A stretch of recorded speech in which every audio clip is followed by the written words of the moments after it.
এই যে তাকে জানিয়ে দেওয়া হয়েছে স্বাস্থ্যগত কারণ দেখিয়ে পদত্যাগ করার কথা, এটি আসলে কে জানালো?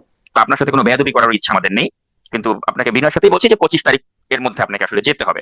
বিষয়টা তো একই রকম না, একটা সংস্থা গিয়ে বলছে, এটার তো প্রক্রিয়াটা এরকম হবার কথা না। আমি এটা বলতে পারি আপনাকে যে মানে তিনি ও ধরনের কোনো ঘটনা ঘটেনি। শেখ হাসিনার সাথে তার কোনো ফোনে কথা হয়নি। তিনি এমন কি বিপদের কারণ হয়ে দাঁড়াতে পারতেন বলে তো সেই সময় যদি একটা এরকম খবর শেখ হাসিনার কানে আসতো যে আব্দুল হামিদ তিনি লন্ডনে তারেক রহমানের সাথে ফোনে কথা বলেছেন, তখন কি শেখ হাসিনার পক্ষে কি আব্দুল হামিদকে রাখা সম্ভব হতো? হতো না। রাষ্ট্রপতির ইস্যুটা তো এখন খুব সামনেও ছিল না। 5ই আগস্টের সময় তারা করতে পারত। এই ধরনের আমি তো আপনার আমার ফেসবুক পোস্টে আমি কিন্তু মেনশন করেছি সেটা যে তাদের একটা এরকম পরিকল্পনা ছিল এবং এরকম গোয়েন্দা তথ্যও ছিল। আরো তো আছেন যারাও আসলে শুধুমাত্র দলের নেতাকর্মীর হিসেবে দায়িত্ব পালন করেছেন, তাদের কেন বিচার হচ্ছে আর তাদের বিচার হলে ইনার কেন হবে না? রাষ্ট্রপতি হিসেবে আব্দুল হামিদ বা শাহাবুদ্দিন চুপ্পি কার বিচার আগে করতে চান? আমি বলবো অবশ্যই আব্দুল হামিদের করা উচিত আগে। কারণ আব্দুল হামিদ অনেক বেশি পাপ করেছে। তিনি কিন্তু এই যে ছাত্র জনতার অভ্যুত্থানের পরে তিনি কিন্তু ছাত্রদের পাশেই দাঁড়িয়েছেন। না 133 দাঁড়িয়ে টা কি অধ্যাদেশে উপায় ছিল? তিনি উপায় তো ছিল, তিনি তো স্পিকারের মতো পালাতে পারতেন। তিনি জামাতের মানে নেতা হোক বা মামুনুল হক হোক বা এনারা যে কেউই হোক না কেন, বা বিএনপি নেতা হোক, তাদের আসলে ব্যক্তিগত গোপনীয় কি কোনো জায়গা থাকবে না? যারা মানে অপ্রাপ্তবয়স্ক তাদেরকে চাকরির প্রলোভন দেখিয়ে বা তাদেরকে সে তাদের ওই আর্থিক অনটনের সুযোগ নিয়ে তাদের সাথে কিন্তু সেই জিনিসটাকে অ্যাবিউজ করছে, তার পাওয়ারটাকে। যে শেখ হাসিনা ফিরবেন, ডিসেম্বরে ফিরবেন, আপনি যেহেতু বিভিন্ন গোয়েন্দা সংস্থার বরাত দিয়ে কথা বলেন, এরকম কি কিছু মানে আভাস? ফোর্সের সাথে তিনি কয়েকদিন আগে কথা বলছিলেন, তো সেখানে তিনি বলছেন যে ডিসেম্বর না, আমি নভেম্বরেই চলে আসবো। হ্যাঁ, স্পিকার হাফিজউদ্দিন আহমেদ তিনি ভারপ্রাপ্ত রাষ্ট্রপতি হলেন, কিন্তু পরবর্তীতে কে? প্রশ্ন হবে লাগামহীন, জানতে চাই, জানাতে চাই এই সময়ের পালস অফ পলিটিক্স। অসুস্থতার কারণ দেখিয়ে রাষ্ট্রপতির পদত্যাগের দুদিন আগেই প্রবাসী অনুসন্ধানী সাংবাদিকরা জানিয়েছিলেন রাষ্ট্রপতিকে পদত্যাগ করতে বলা হয়েছে। অন্তর্বর্তী সরকারের সময় চরম প্রতিকূল অবস্থাতেও চুপ্পুকে রাষ্ট্রপতির পদে টিকিয়ে রেখেছিল বিএনপি, এমনকি সরকার গঠনের পরও বিরোধী জোটের চরম আপত্তি উপেক্ষা করেও তাকে বহাল রাখা হয়েছিল। অপরদিকে ছাত্রলীগ করা এবং শেখ হাসিনার অনুগত হিসেবে পরিচিত চুপ্পুও বিএনপি এবং তারেক রহমানের ভূয়সী প্রশংসা করে নজর কেড়েছিলেন। তাহলে সরকার গঠনের 5 মাসের মাথায় কে কেন তাকে পদত্যাগ করতে বলল? বিশেষ কিছু কি ঘটেছে বা ঘটতে যাচ্ছে যার কারণে এই পরিবর্তন? শুধু পদত্যাগই নয়, এরপর তার বিচারেরও দাবি করেছেন নাহিদ নাসিরউদ্দিনরা। প্রতিক্রিয়ায় চুপ্পু নিজেকে হিরো বলে দাবি করেছেন। নিয়োগদাতা দল আওয়ামী লীগ তাকে আখ্যায়িত করছে বিশ্বাসঘাতক হিসেবে, শাস্তির দাবি করছে জামায়াত এনসিপি জোট, এমনকি বিএনপিও আর তাকে চায় না। এমন বাস্তবতায় চুপ্পু কি হিরো নাকি জিরো? নতুন রাষ্ট্রপতি হিসেবে বিএনপির সিনিয়র কয়েকজন নেতার পাশাপাশি আলোচনায় রয়েছেন মন্ত্রিপরিষদ সচিব নাসিমুল গনি, পাশাপাশি ডক্টর ইউনূসের নামও আলোচনায় আসছে। চুপ্পুকে অসুস্থতার কারণ দেখে পদত্যাগ করানোর পর পরবর্তী রাষ্ট্রপতি হিসেবে কোন সুস্থ ব্যক্তিকে নিয়োগ দেওয়া হতে পারে? এসব বিষয় নিয়ে কথা বলতে স্বপ্নধারা নিবেদিত পালস অফ পলিটিক্সে আমার আজকের অতিথি প্রবাসী অনুসন্ধানী সাংবাদিক নাজমুস সাকিব। নাজমুস সাকিব, আপনাকে স্বাগত জানাচ্ছি পালস অফ পলিটিক্সে আমার আজকের আয়োজনে। আপনাকে অসংখ্য ধন্যবাদ শামীম চৌধুরী আমাকে আমন্ত্রণ জানাবার জন্য। ধন্যবাদ, আপনি সময় দিচ্ছেন, যুক্ত হয়েছেন।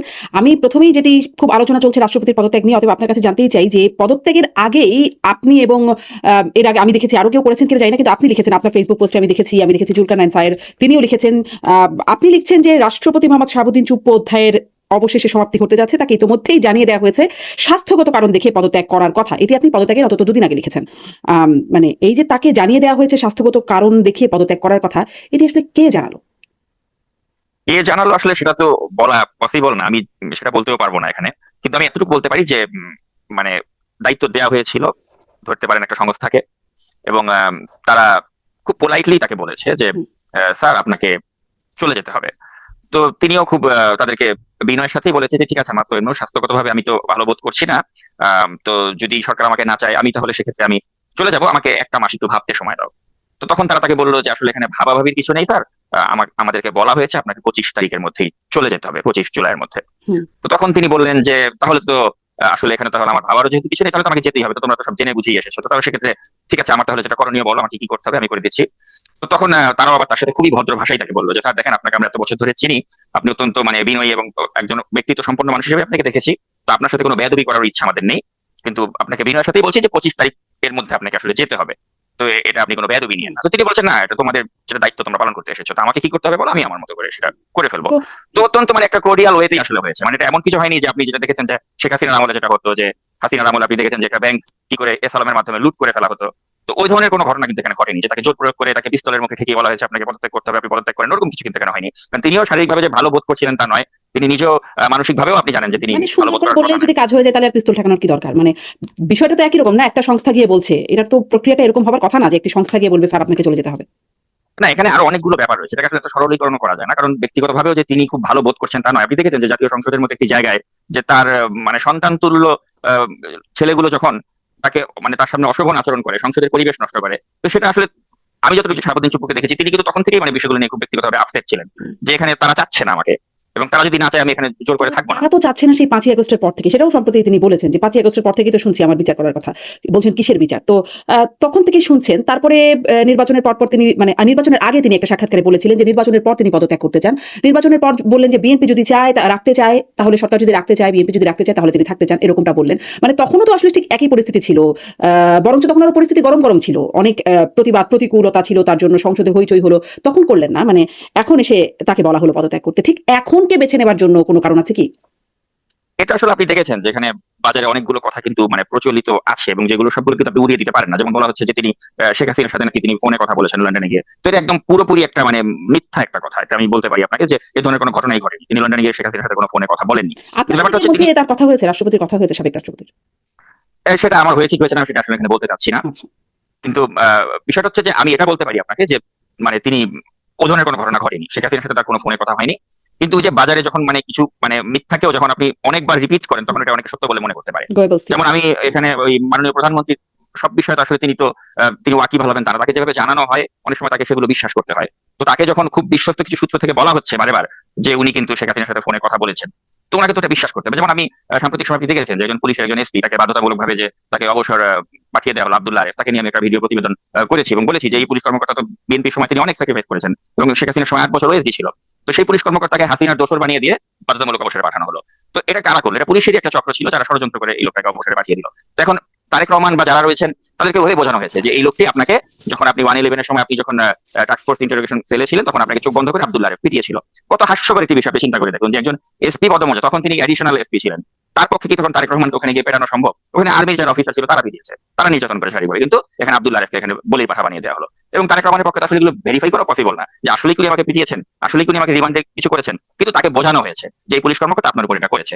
তো সিমিলারলি শাহাবুদ্দিন চুপ্পুর ক্ষেত্রে একই ঘটনা ঘটেছে যে তাকে তারেক রহমানকে বা সরকারের উচ্চ পর্যায়ে বোঝানো হয়েছে যে শাহাবুদ্দিন চুপ্পু হয়তো এই মুহূর্তে রাষ্ট্রপতি পদে থাকলে এটা সরকারের জন্য হয়তো কোনো বিপদের কারণ হতে পারে বা হয়তো এটা একটা নাজুক পরিস্থিতি তৈরি করলেও করতে পারে, এবং ওটাকে হয়তো আমলে নিয়ে এ ধরনের একটা করা কিছু করা হয়েছে। কারণ আপনি দেখেছেন যে তার সাথে প্রধানমন্ত্রীর সম্পর্কটা যে আগের মতো উষ্ণ নেই, এটা তো আমরা ঈদের জামায়াতেও কিন্তু আমরা দেখেছি।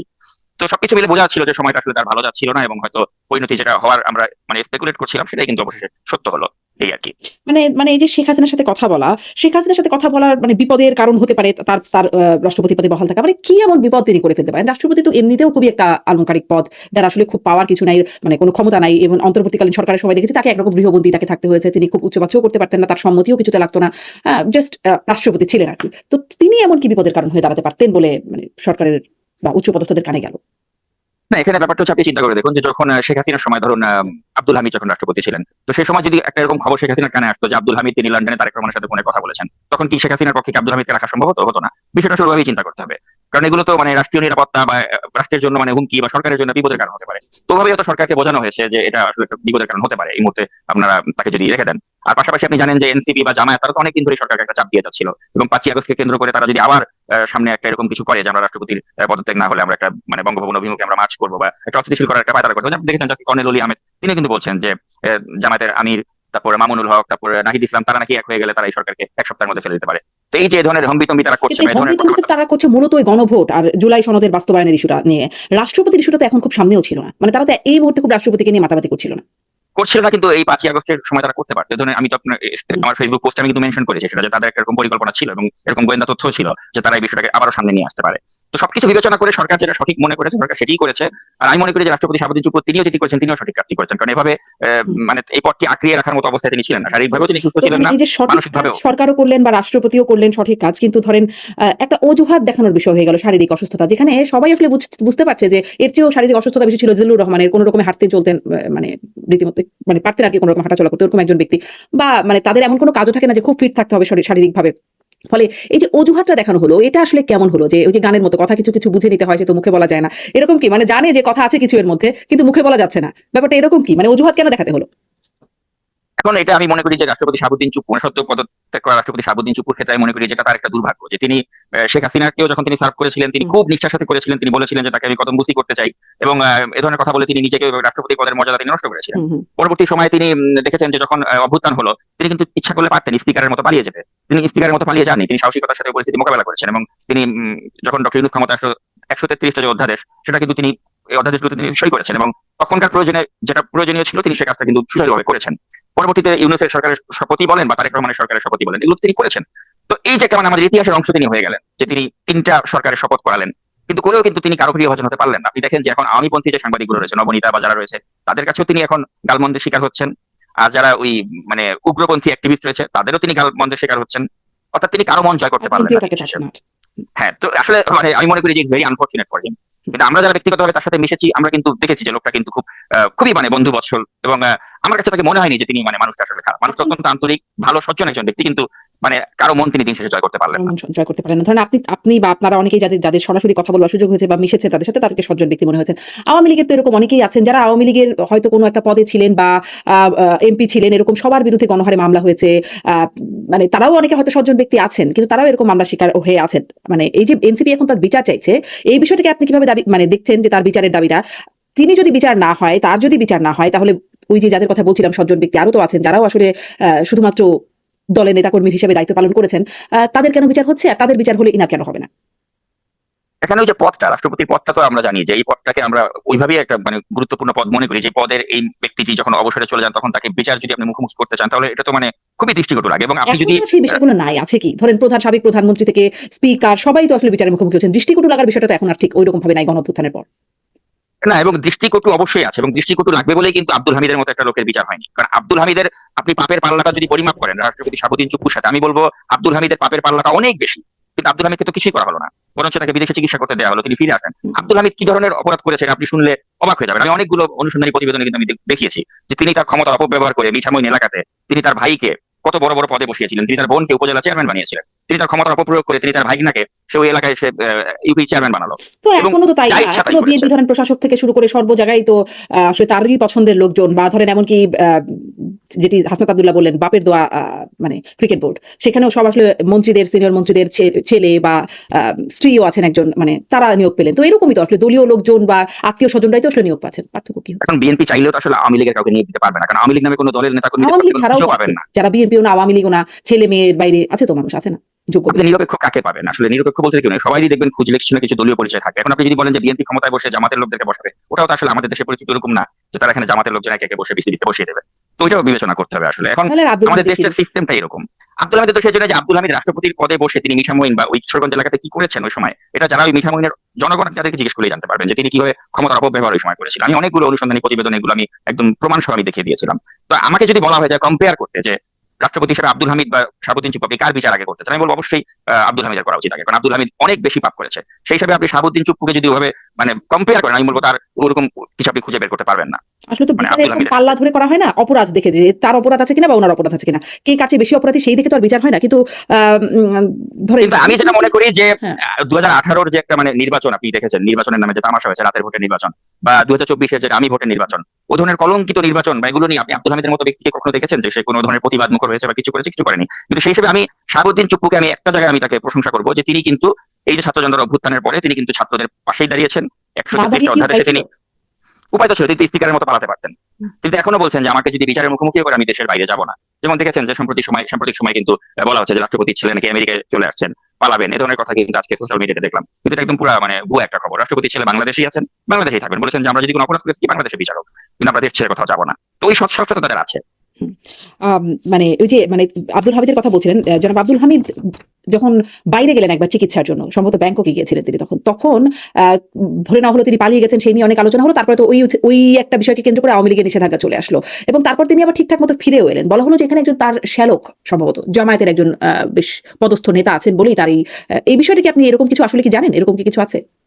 হ্যাঁ, জামায়াতের একজন নেতা, তারা ওই এসডি পুলিশের সাথে তার ওই সময় একটা ভালো সখ্যতা ছিল, এবং তারা এসডি পুলিশকে বলেছিল যে তাকে যেন যেতে দেওয়া হয়, আবার আসতে দেওয়া হয়, এবং সরকারের উপর মহল থেকেও তখন আসলে থেকে নিয়ে তেমন কিছু করা হয় না। আমি মনে করি ভালো কাজই হয়েছে, কারণ যে অন্তত রাষ্ট্রপতির পদটার প্রতি সম্মান দেখি হলো এই মানুষগুলোকে, এবং তারা তাদের বয়সের শেষ প্রান্তে চলে এসেছে। আব্দুল হামিদ এখন তার যে শারীরিক অবস্থা, এই অবস্থায় আমার মনে হয় না যে তার মতো ব্যক্তিকে এখন এই মুহূর্তে বিচারের মুখোমুখি করার মতো প্রয়োজনীয়তা আছে। অন্তত এই পদটির প্রতি সম্মান দেখি হলো আমি মনে করি যে এই ক্ষেত্রে সরকার যে কাজটি করেছে আমি এটাকে সমর্থন করি ব্যক্তিগতভাবে, যে আব্দুল হামিদের ক্ষেত্রে বা শাহাবুদ্দিন চুপ্পুর ক্ষেত্রে যদি সরকার মানে এই পদটার প্রতি সম্মান দেখি হলো যেন তাদের বিরুদ্ধে আসলে কোনো ওই ধরনের অ্যাকশনে না যায়। আমি ব্যক্তিগতভাবে সমর্থন করি, যদি আমি জানি আমার এই মতের বিরুদ্ধে অনেকে বলতে পারেন, এটা আপনাদের ব্যাপার, কিন্তু আমি মনে করি যে অন্তত এই পদে যারা ছিলেন তাদেরকে একটা মানে ছাড় দেওয়া যেতেই পারে। মানে রাষ্ট্রপতি ইস্যুতেই আপনার সেই পদত্যাগের দুদিন আগেই যে পোস্ট, সেখানে আপনি লিখছেন সম্ভাব্য অনেকের নাম নিয়ে গুঞ্জন থাকলেও বলা হয়েছে শেষ মুহূর্তে যদি সরকার কাউকে তার রিপ্লেসমেন্ট হিসেবে নিশ্চিত করতে না পারে তাহলে স্পিকার হাফিজউদ্দিন আহমেদ বীর বিক্রমী হয়তো ভারপ্রাপ্ত রাষ্ট্রপতি হিসেবে শপথ নিতে পারে।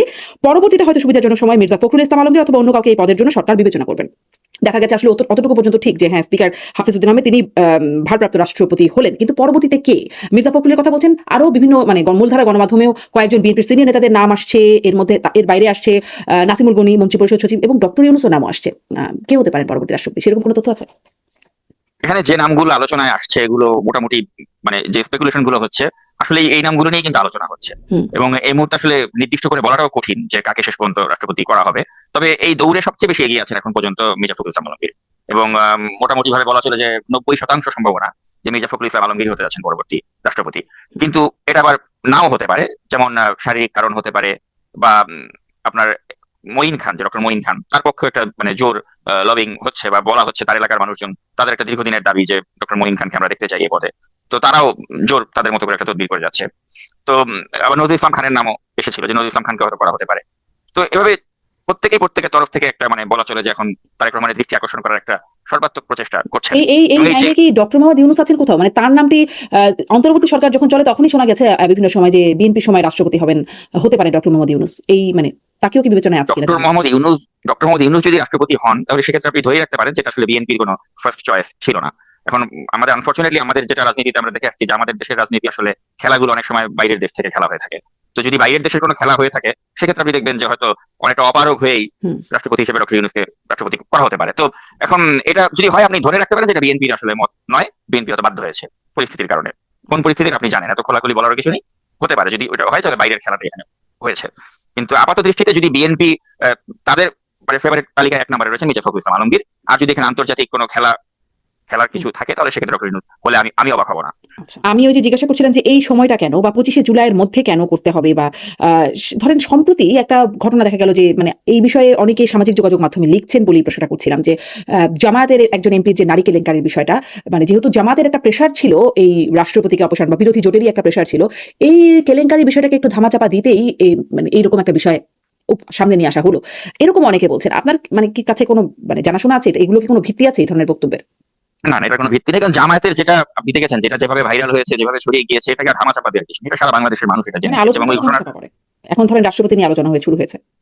তো জামায়াতকে কেন এই সরকার ওই সুবিধাটা দিতে যাবে, তাই না? সরকারের তো প্রয়োজন নেই, বরঞ্চ যত জামায়াত আরো কলঙ্কিত হবে তত এই সরকারের জন্য সেটা ভালো। তো সেজন্য তারা তো আর জেনে বুঝে এরকম একটা ইস্যু ধামাচাপা দিয়ে জামাতকে একটা সুবিধা করে দেবে না। বর্তমান মানে পরিস্থিতিতে সরকারের মনে হয়েছে যে এই মুহূর্তে শাহাবুদ্দিন চুপুর রাষ্ট্রপতি পদে না থাকাটা প্রয়োজন দেশের স্বার্থে বা দেশের নিরাপত্তার স্বার্থে, এবং সেই কাজটি সরকার করেছে, এবং শাহাবুদ্দিন চুপুরকে যেন চলে যেতে হলো, এটাই হচ্ছে বাস্তবতা। একটু এই বিষয়ে জানি যে মানে নারী কেলেঙ্কারির বিষয় বা সরকার চাইবেই যে আরো বেশি জামাত কলঙ্কিত হোক বলছিলেন, বা আমি সম্প্রতি আবার দেখলাম যে বিএনপিরও একজন নেতার এরকম আপত্তিকর ভিডিও ফাঁস হয়ে গেছে, পরে তাকেও বহিষ্কার করা হয়েছে, আজকে সম্ভবত দেখছিলাম বাংলা ট্রিবিউনে একটা খবর। তো মানে এগুলো আসলে কি শুরু হলো, এটা কেন হচ্ছে? আপনিও দেখলাম শেয়ার করেছেন সেই জামাত নেতার সেই ভিডিওটি। একজন ব্যক্তি তিনি জামাতের মানে নেতা হোক বা মামুনুল হক হোক বা যে কেউই হোক না কেন, বা বিএনপি নেতা হোক, তাদের আসলে ব্যক্তিগত গোপনীয় কি কোনো জায়গা থাকবে না? মানে সেটি গোপন রুমের ভিতরের বিষয় কেন ভাইরাল বা পাবলিক হয়ে যাচ্ছে? বয়স্ক দুজন মানে অ্যাডাল্ট, তারা একটা মানে রুমের মধ্যে যেটা করছে একান্তই তাদের ব্যক্তিগত, এবং আমরা যারা এ ধরনের দেশে বসবাস করছি মার্কিন যুক্তরাষ্ট্রে আমরা কিন্তু এটা প্রাইভেসিটাকে আমরা সম্মান করি। এক্ষেত্রে আমরা দেখতে হবে যে সে যারা মানে অপ্রাপ্ত বয়স্ক তাদেরকে চাকরির প্রলোভন দেখিয়ে বা তাদেরকে সে তাদের ওই আর্থিক অনটনের সুযোগ নিয়ে তাদের সাথে কিন্তু সেই জিনিসটাকে অ্যাবিউজ করছে, তার পাওয়ারটাকে। তো এই কারণে কিন্তু এটা এক্সপোজ হওয়া প্রয়োজন, এবং সেক্ষেত্রে ওই যে অপ্রাপ্ত বয়স্কের সাথে সে যে একটা সুযোগ নিল তার ক্ষমতার অপব্যবহার করে, এগুলোকে এক্সপোজ করলে ভবিষ্যতে এই ধরনের দৃষ্টান্ত যাতে না হয় সেজন্য কিন্তু আমরা আসলে এগুলোকে এক্সপোজ করেছি বা আমিও করেছি। তো এখানে আসলে যদি দুজন প্রাপ্তবয়স্ক না মানে একটা প্রাইভেসি বিষয় তো আছে, একটা ব্যক্তিগত গোপনীয়তার অধিকার তো একটা সাংবিধানিক অধিকার তো আছে, সেটির একটা লঙ্ঘন হয়ে যাচ্ছে না এরকম?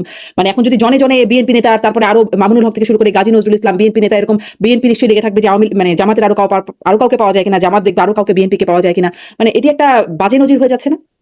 সেই নজিরগুলো তো বাজে হচ্ছে, কিন্তু এখন কথা হচ্ছে যে সমাজে আমাদের যখন এভাবে একটা মানে ভাইরাসের মতো বিষয়গুলোর মানে প্রাদুর্ভাব দেখা যাচ্ছে, তখন সমাজ থেকে এগুলোকে আপনি অপসারণ করতে গেলে, যারা এগুলো এই ধরনের কর্মকাণ্ড করছে তাদের মনে একটা ভীতি সঞ্চার করতে গেলেও কিন্তু এগুলো বেশি বেশি করে বাইরে আসা প্রয়োজন। তাহলে অন্তত মনে করেন এরা একটা ভয় পাবে যে সামবডি ইজ ওয়াচিং, বা এগুলো আমার যে কোনো মুহূর্তে বের হয়ে যেতে পারে। তো এই জন্য মনে করি যে এই লোকটা যে বেপরোয়া ভাবে সে যে মগবাজারের হোটেলে যাচ্ছিল, এমন কোনো মগবাজারের হোটেল নাই যেখানে সে মেয়ে নিয়ে যায়নি। আপনি দেখেছেন যার পরবর্তীতে একাধিক ফুটেজ বের হয়েছে, একাধিক ভিন্ন ভিন্ন নারীর সাথে তার ফুটেজ বের হয়েছে, যেগুলো কিন্তু আমি আর প্রচার করিনি, বিভিন্ন অন্যান্য মানে পেজে এগুলো এসেছে। তো এই যে মানে বিষয়টা, এই যে একটা মানে মানসিক বিকৃতি, একটা 75 বছর বয়স্ক একজন মানুষ সেইভাবে একটা মানসিক বিকৃতি তার, যে সে তার মানে মাইনর মানে মেয়েদের সাথে সে এইসব কাজ করে বেড়াচ্ছে। তো এটা একটা সমাজে একটা অসুস্থ মানে মানুষের একটা অসুস্থ মানসিকতার বহিঃপ্রকাশ হচ্ছে। তো এই অসুস্থ মেন্টালিটি যে আমাদের সমাজে বিদ্যমান রয়েছে, এটা দেখিয়ে দেওয়ার জন্য বা এটা রোধ করার জন্য মনে করি এগুলো সামনে আসা প্রয়োজন, এবং এদেরকে সামাজিকভাবে লজ্জা দেওয়া প্রয়োজন, এবং এই লজ্জা দিলে যদি আরো 10টা লোক শিখে, আমি মনে করি এই যারা জন্য এগুলো আসলে এরকম রুমে ঢুকে মব করছে তাদের জন্য, তারাও তো একটা পানিশেবল অফেন্স করছে, মানে তারা তো এটাও তো এক ধরনের মব, তাই না? একজন ব্যক্তিকে এরকম হেনস্থা করছে, দুজন প্রাপ্তবয়স্ক মানুষ, সেই মেয়েটিও না, প্রাপ্তবয়স্ক। এখানে মবের ঘটনাটা আসলে এটা যেটা আমি যতটুকু জানতে পেরেছি, যে তার যে মানে গাড়ির যে ড্রাইভার সেই তাকে ব্ল্যাকমেল করেছে, এবং গাড়ির ড্রাইভার তাকে এটা নিয়ে ব্ল্যাকমেল করেছে, এবং তার কাছে টাকা পয়সা চেয়েছিল, সেগুলো ঠিকমতো দেয়নি, এবং তারপর এটা আসলে এক্সপোজ হয়ে যায়, এবং এভাবেই তখন কেঁচো খুঁড়তে সাপ বের হয়ে যাওয়ার মতো এখানে এই বিষয়টা ছড়িয়ে যায়। যাই হোক, একটু এই প্রসঙ্গে আসে যে বিএনপি চাইবে যে জামাতকে কলঙ্কিত, আরো কলঙ্কিত হোক, বা জামাতও যদি চাই, এটা কি আসলে সত্যিকারের বিরোধ? মানে এই প্রশ্নটা অনেকেই করেন বিভিন্ন সময়, যে জামাত বিএনপির যে বিরোধিতা দেখা যাচ্ছে, এটা কি আসলে দেখানোর জন্য দেখানো হচ্ছে নাকি আসলে সত্যিকারের আছে? কারণ ধরেন আবার অন্তর্বর্তী সরকারের কথা এর মধ্য থেকে জিজ্ঞাসা করি, যেমন জামাত শুনলাম তখন শোনা যেত যে অন্তর্বর্তী সরকারের একটা বড় সমর্থক হচ্ছে জামাত, বা জামাতের লোকজনই আছে অন্তর্বর্তী সরকারের মধ্যে, কিন্তু সেই জামাত অভিযোগ করলো যে অন্তর্বর্তী সরকার এই ইলেকশন ইঞ্জিনিয়ারিং এর সাথে দায়ী, কিন্তু মানে কোন রকম অভিযোগ সত্যিকার অর্থে যেটার ব্যবস্থা সেরকম কিছু জামাতও করলো না। আবার ধরেন বিএনপির প্রধানমন্ত্রী যিনি মুখ্য সচিব জনাব আব্দুস সাত্তার, তিনি বললেন 8 জন উপদেষ্টা সুনির্দিষ্ট তথ্য প্রমাণ আছে দুর্নীতির, কিন্তু এখন তিনি মুখ্য সচিব, তাদের বিরুদ্ধে কোনো কথা হলো না। স্বরাষ্ট্রমন্ত্রী সংসদে বললেন, প্রধানমন্ত্রীকে অনুরোধ করলেন দুদককে দিয়ে অন্তর্বর্তী সরকারের যে 18 মাসের কর্মকাণ্ডের সেগুলো বিচার করতে, কিন্তু সেগুলো খুব হচ্ছে না। আবার মানে জামাত শুরুতে মানে এই যখন কি বলে বাণিজ্য চুক্তিটা হচ্ছিল বা আলোচনা হচ্ছিল, তখন আমরাও বিভিন্ন জনের সাথে কথা বলছি, সবাই বলছে যেটা না জানিয়ে করা হচ্ছে, আপত্তির কথা। পরে দেখলাম সবাই জানেন, জামাতও জানে, বিএনপিও জানে, আর অন্তর্বর্তী সরকার তো জানে যারা করছে। একরকম যোগসূত্র কি আছে নাকি এই বিরোধিতা যে দেখা যাচ্ছে সেটা কি সত্যিকারের বিরোধিতা, নাকি আসলে তলে তলে যোগসূত্র আছে? এখন এখানে আসলে এটাকে এত সরল ভাবে আসলে ব্যাখ্যা করা যায় না। এটা আপনার ওই যে একটা যে কথা আমরা জানি যে politics is art of compromise. তো এই কম্প্রোমাইজ সরকারি দল তারা বিরোধী দলের সাথে নানাভাবে করে, বিরোধী দল তারা সরকারের সাথে নানাভাবে করে, এবং এই কম্প্রোমাইজের মাধ্যমেই কিন্তু আসলে একটা দেশ চলে। তো সেক্ষেত্রে আপনি দেখবেন যে এখন যেটা ব্যতিক্রম অ্যাটলিস্ট, যে আপনার ওই আওয়ামী লীগের আমলে যেটা হয়েছিল, যে জাতীয় পার্টির মতো একটা মানে গৃহপালিত বিরোধী দল, ওটা কিন্তু এখন নেই। এখন আপনি দেখেন যে সংসদেও কিন্তু একটা মোটামুটি বেশ তীব্র আলোচনা হচ্ছে, সমালোচনা হচ্ছে, এবং একটা প্রাণবন্ত সংসদ কিন্তু আমরা এখন দেখতে পাচ্ছি। এখন এর বাইরে যদি আপনি বলেন যে না এটা লোক দেখানো বা তারা যা বলছে এটা আসলে তারা মিন করে না, এটা আপনি বলতেই পারেন। কিন্তু তারপরেও আমরা বাইরে থেকে যেটা দেখছি সেটা হ্যাঁ হয়তো কিছু কম্প্রোমাইজ থাকলেও থাকতে পারে, কিন্তু এগুলো তো আসলে সুনির্দিষ্ট এভিডেন্স আমাদের কাছে নেই, তাই না? জি। আহ, মানে যেটি আরো একটা যে আলোচনা আছে যে শেখ হাসিনা ফিরবেন, ডিসেম্বরে ফিরবেন।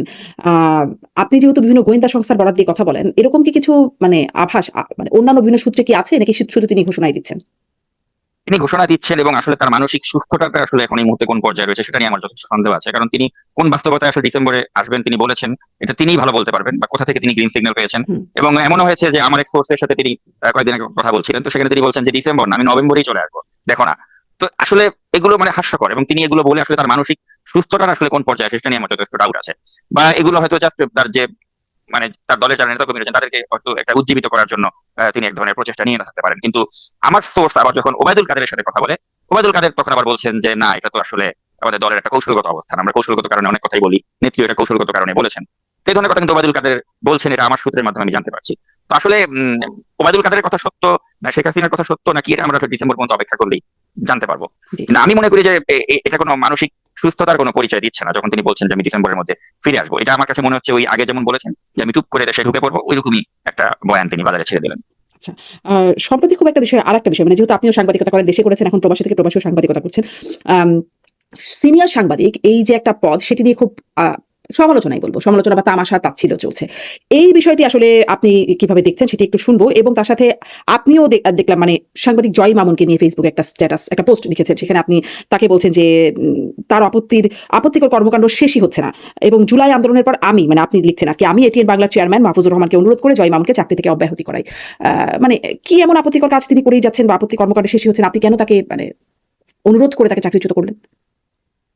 এটা আসলে কারণ স্পষ্ট যে উনি তো আসলে সাংবাদিকতা করেননি। তিনি আওয়ামী লীগের গোটা সময় আপনি যদি খুঁজে দেখেন যে তিনি কোন কাজটা দেশ ও জনগণের পক্ষে করেছেন, সাংবাদিকতার দায়িত্ব কি ছিল, প্রকৃত সত্যটা তুলে ধরা। তার সাংবাদিকতা ক্যারিয়ারে তিনি যখন এটিএনে ছিলেন, তখন তো একটা 2014 সালে একটা নির্বাচন নামের একটা 154 আসনে বিনা প্রতিদ্বন্দ্বিতায় একটা সরকার ক্ষমতায় বসলো। আপনি দেখেন তো জয় মামুনের একটা রিপোর্ট ছিল ওই সময়। আপনি দেখেন তো 2018 সালের রাতের ভোটে নির্বাচনে জয় মামুনের একটা প্রতিবেদন ছিল যেখানে তিনি ওই নির্বাচনের সমালোচনা করেছেন। আপনি দেখেন তো 2024 ডামি নির্বাচনে এই জয় মামুন ওই দামি নির্বাচনের সমালোচনা করে কোনো প্রতিবেদন বানিয়েছে আপনি দেখাতে পারবেন না। এখন তারা এই সিনিয়র সাংবাদিক হয়ে গেছেন, অনেক বড় কিছু হয়ে গেছেন। কিন্তু ধরেন এখন আমার তারা মনে একটা পড়ে 18 নির্বাচনের পরে যখন 18 নির্বাচনের আগে যখন নির্বাচন কমিশন বৈঠক করছিলেন ডেকে ডেকে সাংবাদিকদের সাথে, তখন তিনি এরকম মানে বলেছিলেন যে নির্বাচন আসলে দলীয় সরকারের অধীনে, মানে এরকম একটা, আমি ঠিক এক্স্যাক্টলি কোট করতে পারবো না, হ্যাঁ, ওটা নিয়ে আমি একটা পোস্টারও করেছিলাম এবং ওই সময় আমি তাকে অ্যাপ্রিশিয়েটও করেছিলাম যে জয় মামুন ফাইনালি এরকম একটা গুরুত্বপূর্ণ কথা সে বলেছে। ওটাকে আমি অ্যাপ্রিশিয়েট করেছিলাম। কিন্তু কথা হচ্ছে ওটা তো তার একটা মানে অনুষ্ঠানে তিনি একটা বক্তব্য রেখেছেন, কিন্তু তার যে চ্যানেল যেটা তিনি হেড অফ নিউজ ছিলেন এটিএন, আপনি এটিএন বাংলায় দেখান তো যে জয় মামুন একটা রিপোর্ট করেছেন বা একটা প্রতিবেদন করেছেন যেটা গণতন্ত্রের পক্ষে ছিল বা ওই হাসিনার রেজিমকে চ্যালেঞ্জ করতে সাহস পেয়েছিল, পারেনি। অথচ এই জয় মামুনকে আমরা কি দেখেছিলাম, তিনি ইরাক আফগানিস্তানের যুদ্ধ তিনি একটা বিদেশে কাভার করতে তিনি গিয়েছিলেন। অনেক সাহসী সাংবাদিকতা তিনি করেছেন তো জয় মামুন। হুম। আমরা তো যখন ছোট ছিলাম তখন তো তাদের মতো কিন্তু সাংবাদিক জয় দেখে মামুনকে চাকরিচ্যুত করার জন্য আপনি প্রভাব খাটালেন কেন? মানে গণমাধ্যম তো আসলে ঠিক 18 বলেন, 24 বলেন বা 14 নির্বাচন, কোন গণমাধ্যমে খুব যে সাহসিকতার সাথে বলে ফেলেছে যে এই নির্বাচনটা খুবই ভুয়া নির্বাচন হয়েছে, অবৈধ নির্বাচন হয়েছে, তেমনটি আসলে তো কোনো গণমাধ্যমে বলে নাই।